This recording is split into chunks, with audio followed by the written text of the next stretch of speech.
Hello mga master.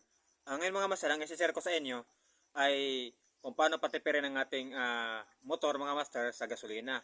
So, itong aking motor mga master ay Rider Carbon 50 ito. So, alam naman natin na ang Rider Carbon 50 ay malakas talaga sa gas. Kaya nga tinatawag nga siya ng King of Gas Consumption kasi malakas nga sa gas.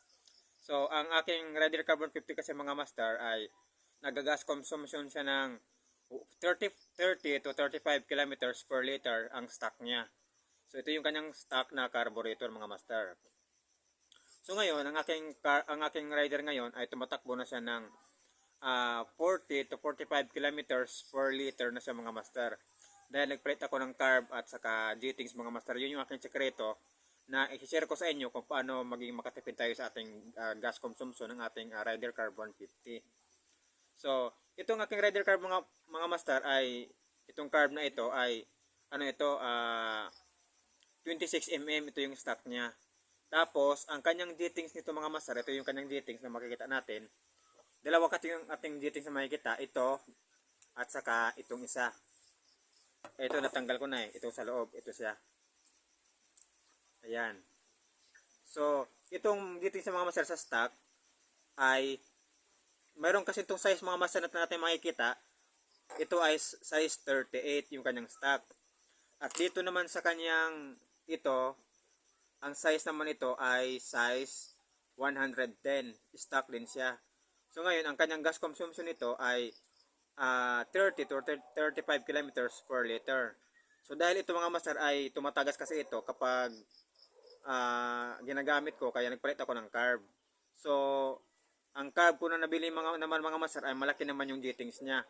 Ang G-Things naman noon ay 128 yung ganito at ang dito naman sa isa ay 48 naman. Kaya mas lalong lumakas siya. Ang kanyang gas consumption noon pag ginagamit ko ay umabot lang siya ng 25 to 30 kilometers per liter. So dahil nalakasan ako, bumili ako ng G-Things mga master. So ito siya. Ito yung aking biniling mga G-Things.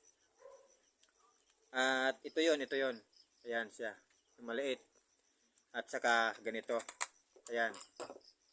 Ayan. Ayan sa mga master. Tatlo ito. So, meron tayong makikita ang number dito mga master sa G-Things. Ayan. Meron tayong makikita dito ang G-Things. Ito, 38, 48, at saka may iba 25. Ganyan. 30, 32. So, ang aking pinalit mga master, yung aking isang carb na binili ko, pero ibang brand na yon, pero size 30, 26 pa rin siya. So ang ginawa ko, pinalitan ko siya ng small jet kasi big jet kasi yung nakalagay doon. So pinalitan ko siya ng small jet. Ang ganito niya, ayan, yung ganitong jettings niya mga master, ang pinalit ko is size 31. So buti na may nanap akong 31 na size. Ayan siya, size 31. Ito, size 38. Yung pinalit ko doon ay size 31. Pero yung nakakabit doon ay size 48. Kaya medyo malaki siya. So, size 48, nagiging size 31. Kaya lumiit siya. Tapos, yung dito naman niya, yung ito, ang stock noon, ang nakakabit doon is size size 128. Ngayon, binalik ko yung stock na size 110. So, bali ang nakalagay na doon is size 110 at saka size 31. So, yun yung kanya nagiging gas consumption na is 40 to 45 kilometers per liter na yung kanyang kayang takbuhin ng aking Rider Carbon 50. So, tumapid na sa mga master. Halos same na siya ng gas consumption ng mga pang 125 na carb at saka FI sa mga 150cc naman.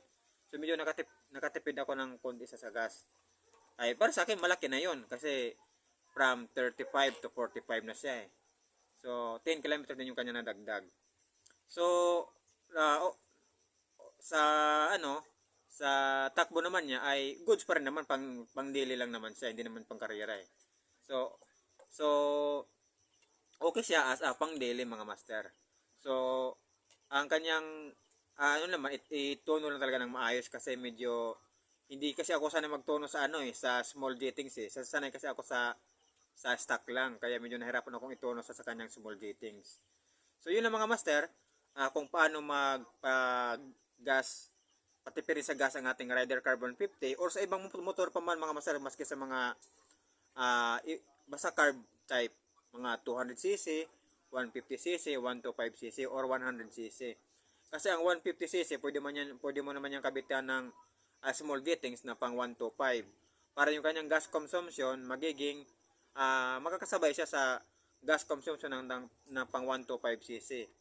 At ang 200cc naman, pwede mo naman siyang palitan ng small fittings ng pang 150cc para yung kanyang gas consumption naman ay magiging same lang na lang din siya ng 150cc na rin ng gas consumption. So ito, yung ang aking Rider 150 ay nakasabay na siya sa pang 125cc na motor.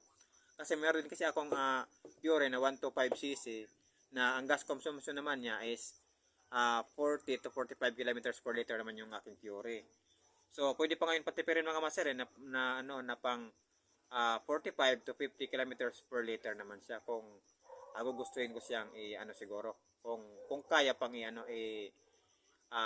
adjust para lang makatipid. Pero sa tingin ko okay na siguro 'yun.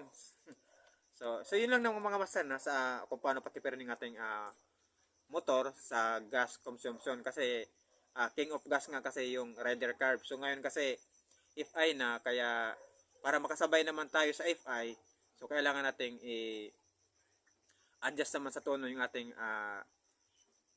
Rider Carb para makatipid sa gas kasi ngayon mahal na rin ang gas Saka ngayon kasi uso na kasi ang FI na mas matipid, kaya lang iba nga lang yung kanyang maintenance. Ang iba kasi ang FI maintenance compare sa maintenance ng carb. Saka mas madaling ayusin, mas madali siyang mahanap man ng mekaniko compare sa FI, mas mahirap siya. So yun lang mga master, pa-share na lang sa ating video at God bless sa ating lahat mga master.